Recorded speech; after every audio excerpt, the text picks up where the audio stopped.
मोहतरम नाज़रीन, निजी टीवी प्रोग्राम में सीनियर एंकर पर्सन अरशद शरीफ ने कहा है कि आज पाकिस्तान और इस खित्ते के हवाले से सबसे बड़ी खबर ये है कि पाकिस्तान और चीन की फ़ज़ाइया के माबाइन एक दफ़ाई मुआहदा तय पा गया है।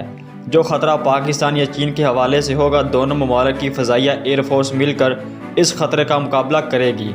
इनका कहना था कि अगर पाकिस्तान पर हमला हुआ तो वो हमला चीन पर तस्वर किया जाएगा, जबकि चीन पर हमला पाकिस्तान पर हमला तस्वर किया जाएगा।